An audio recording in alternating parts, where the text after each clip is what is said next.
Okay,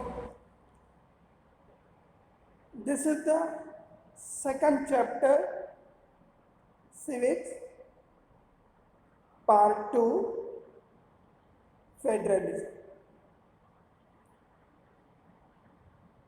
part 1 lecture में हमने what is the federalism की डेफिनेशन देखी,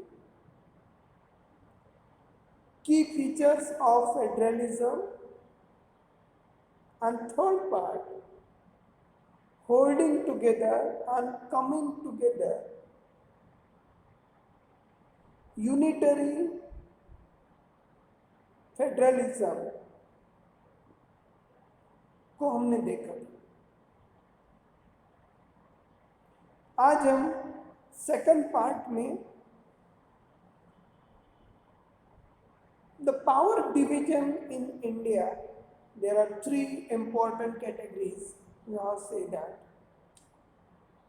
उसके बारे में हमें पढ़ना है।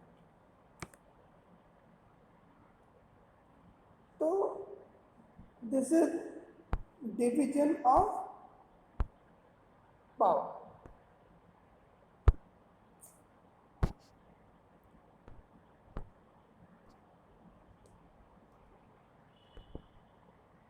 तो ये जो डिवीजन ऑफ पावर है, आप इसको देखते हैं स्टेट लिस्ट, सेकंड, पहले central list, state list and concurrent list, ये 3 लिस्ट है।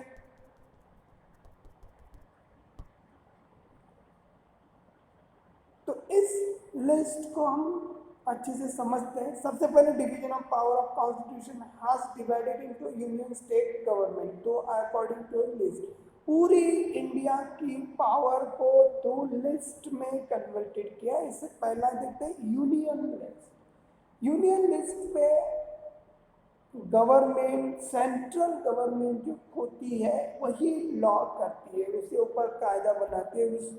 इस लिस्ट में स्टेट किसी भी प्रकार की कॉन्ट्रीब्यूशन या वहां पे हस्तक्षेप नहीं कर सकता। कौन से सब्जेक्ट है जरा उसमें? Defence, foreign affairs, railway, post office, telegraph, ये तमाम चीजें जो है वो यूनियन लिस्ट में आती है। Are including union list, only union government can pass law on subject mentioned in the list at this important whole country. It is the list of 97 subject. कितने सब्जेक्ट है? 97। उसमें टोटल कितना आता है? 97, जो केवल सेंट्रल गवर्नमेंट ही उसके ऊपर लॉ कर सकती है। स्टेट गवर्नमेंट उसके ऊपर कोई भी लॉ बना नहीं सकता। Okay, so this is the division of power. Key features of federalism already आप पहले वाले क्लास में पढ़ चुके हैं। The state list and concurrent list, ये हमारी इंडिया की जो लिस्ट है, हमारे इंडिया की जो वाई पावर, आपने जो देखा था कि division of power in India है, इसके 3 कैटेगरी बनाई है। एक तो स्टेट यूनियन लिस्ट, जिसमें कौन सी आती है? Railway, post, telegraph, foreign affairs, whatever. अब सेकंड लिस्ट में जो स्टेट है, हमारे देश में जो स्टेट है वो 28 स्टेट, अब तो 30 हो गए, 31 स्टेट, 30, पहले 28 थे, बाद में 2 ऐड हो गए। तो झारखंड और उत्तराखंड, ये जो झारखंड, उत्तराखंड और उत्तरांचल, ये 2 नए स्टेट बने थे। अब जम्मू कश्मीर भी उसमें जुड़ गया है। 370 आर्टिकल हटने के बाद जम्मू कश्मीर भी एक स्टेट के रूप में, अब यूनियन टेरिटरी के रूप में उसको काउंट किया गया, तो स्टेट का दर्जा उसका निकल गया है, यूनियन टेरिटरी बना है। तो इन सभी राज्यों के लिए काम करने के लिए जो वर्किंग पावर लगता है, वो वर्किंग पावर 66 सब्जेक्ट में डिवाइड किया गया। अब उसके कुछ एग्जाम्पल हम देते हैं, जैसे स्टेट गवर्नमेंट में police, local government, trade, agriculture, MSME, minimum support वाला, एमएसएमई मतलब ये स्मॉल स्केल इंडस्ट्री वाला, ये तमाम चीज़ें उसके बारे में डिसीजन लेने का काम और डिसीजन लेने के उनके अधिकार स्टेट गवर्नमेंट को दिए गए हैं। कॉन्करेंट लिस्ट में 47 सब्जेक्ट है और उस सब्जेक्ट में दोनों एक साथ डिसीजन ले सकते हैं, मतलब स्टेट गवर्नमेंट भी उसके ऊपर लॉ बना सकता है और सेंट्रल गवर्नमेंट भी उसके ऊपर लॉ बना सकता है। पर समस्या क्या है, स्टेट गवर्नमेंट और लोकल गवर्नमेंट में, state government and central government में किसी सब्जेक्ट को लेके अगर झगड़ा हुआ और स्टेट गवर्नमेंट कह रहा है कि हमारा ही लॉ उसमें इंप्लीमेंट होना चाहिए, सेंट्रल गवर्नमेंट कह रहा है कि हमारा ही लॉ उसमें इंप्लीमेंट होना चाहिए, ऐसे दो लड़ाई में सेंट्रल गवर्नमेंट का ही लॉ एक परिस्थिति के बाद सही माना जाता है और स्टेट गवर्नमेंट का जो आर्गुमेंट है उसको खारिज किया जाता है।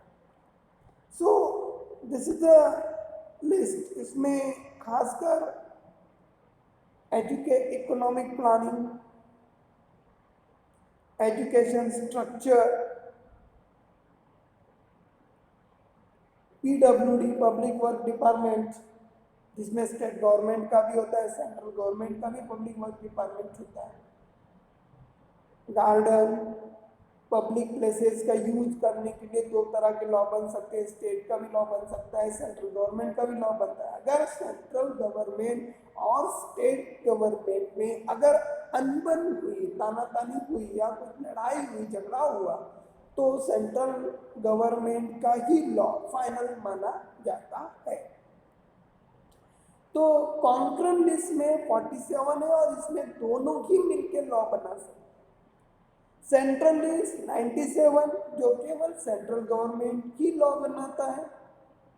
स्टेट लिस्ट 66 सब्जेक्ट जिसमें केवल स्टेट गवर्नमेंट ही लॉ बनाती है। एंड कॉन्करेंट लिस्ट में दोनों मिलके बनाते हैं, पर उन दोनों में अगर झगड़ा हुआ तो सेंट्रल गवर्नमेंट का ही लॉ हासिल माना जाता है। और जो चौथी कैटेगरी आती है वो रिसाइडरी लिस्ट ऑफ पावर। जो फोर्थ कैटेगरी में बचे हुए अधिकार है वो सारे के सारे अधिकार, जो भी विषय निकलता है वो सारे सब्जेक्ट, जैसे पावर ग्रिड, इलेक्ट्रिसिटी, ये जो सब्जेक्ट है रिसाइडरी सब्जेक्ट, जो बचे हुए सब्जेक्ट है सिक्योरिटी, खुदाई करना, कैनल बनाना, ये सब जो रिसाइडरी अधिकार है वो पूरे के पूरे अधिकार केंद्र सरकार के पास है। इसमें स्टेट गवर्नमेंट कोई भी लॉ नहीं कर सकती। तो एक्चुअल इंडिया में सेंट्रल गवर्नमेंट हाई पोजीशन पे है जहां पे वो सभी प्रकार की लॉज बना सकती है।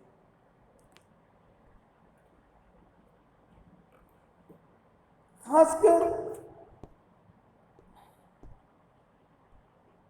जो एक पार्ट बचा था अपने यहाँ पे कि फीचर्स ऑफ फेडरलिज्म के पहले वाला पार्ट में 2 पॉइंट बचे हैं। 3 टियर सिस्टम इन इंडिया। आपको पता है कि इंडिया फेडरलाइज कैसे हो सकता है, तो उसके कुछ फीचर्स हैं आपके पास। 3 tier system in India. In India में 3 टियर सिस्टम है, TIER। टियर का मतलब क्या होता है, पार्ट। गवर्नमेंट 3 पार्ट में डिवाइडेड है। कौन सा? एक local government, state government and central government, 3 तरह का है। और खासकर no equal power to administrative, किसी भी एडमिनिस्ट्रेटिव को इक्वल पावर नहीं दिया गया। जैसे Indian union enjoy the very little power, these are the area too small to be independent state and cannot be merged with any existing state. Thus area like Chandigarh or Lakshadweep are called union territory. This territory do not have the power of state. The central government has special power in running this area. क्या होता है कि अभी मान लो चंडीगढ़, अभी ये जो 7 union territories है, वो यूनियन टेरिटरीज पर कब्जा किसका रहता है? Central government. क्योंकि सेंट्रल गवर्नमेंट के अलावा उसका कोई ऑप्शन भी नहीं है। So no equal power of administrative, मतलब अभी स्टेट को जो अधिकार दिए उससे ज्यादा अधिकार सेंट्रल गवर्नमेंट को दिए। क्यों दिए गए? क्या जरूरत थी सेंट्रल गवर्नमेंट को इतने अधिकार देने की? इसका मेन रीजन था इंडिया में फेडरलिज्म का जो सेकंड टाइप है होल्डिंग पावर, वो होल्डिंग पावर दिया है। और होल्डिंग पावर ये कहता है कि सेंट्रल गवर्नमेंट अगर मजबूत नहीं है तो फिर स्टेट अपने आप को आजाद मानने लगेंगे, जैसे अमेरिका में मानते हैं। तो इससे काफी नुकसान होगा। इस नुकसान को बचाने के लिए भारतीय राज्य घटना जिन्होंने लिखी है, डॉक्टर बी आर अम्बेडकर, उन्होंने अपने इस भाषण में इसका जिक्र किया और उसकी बात को संविधान में लागू कर दिया। तो no equal power of administrative, state government को पावरफुल रखा गया और सेंट्रल गवर्नमेंट को पावरफुल रखा गया, स्टेट गवर्नमेंट को अधिकार लिमिटेड कर दिए गए और वो भी सेंट्रल गवर्नमेंट के अधीन कर दिए।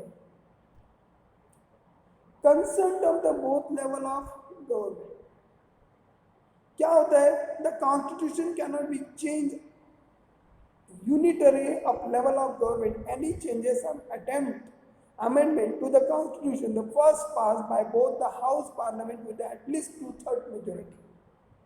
ये एक बहुत बड़ी बात है। Consonant of both level government,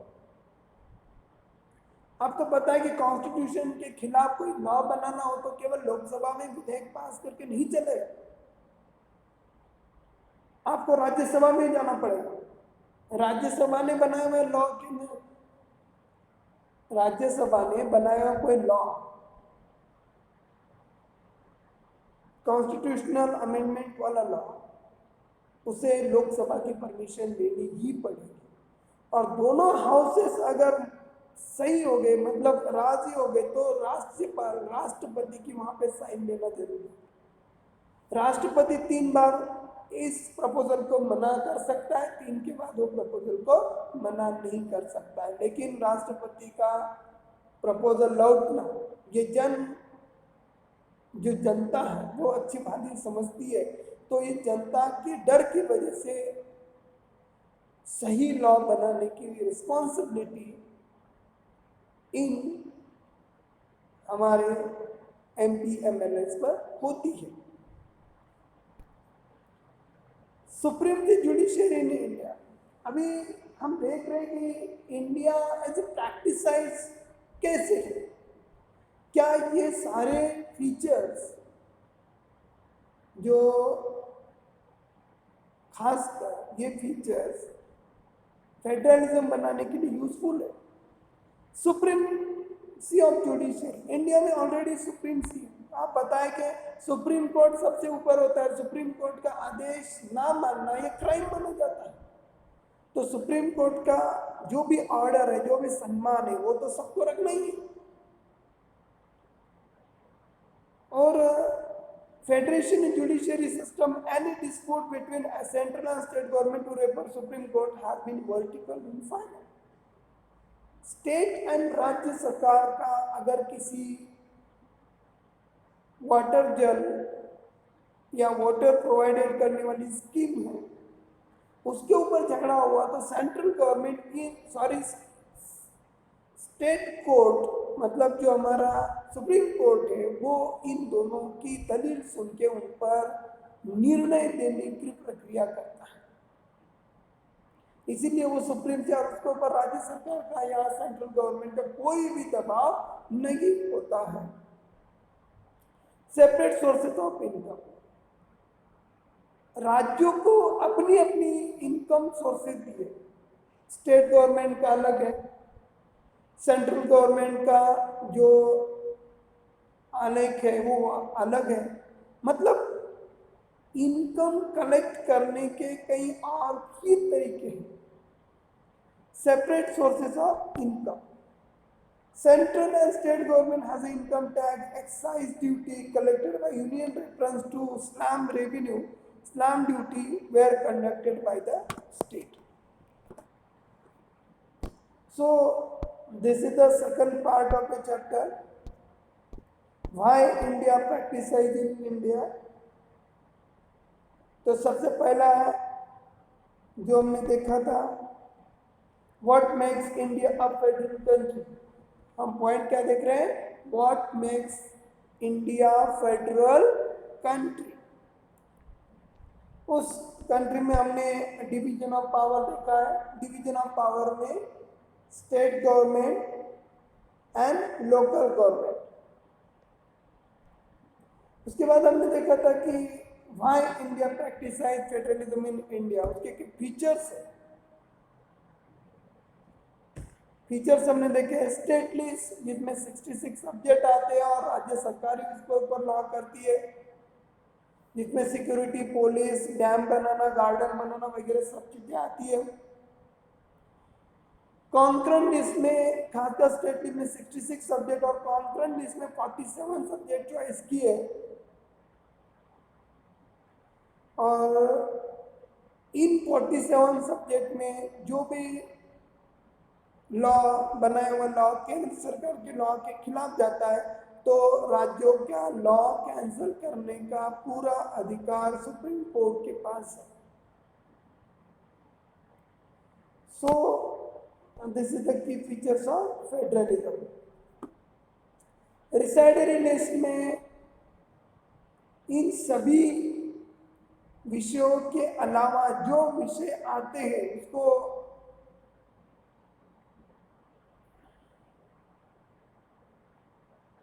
तो नो विंग कंपनी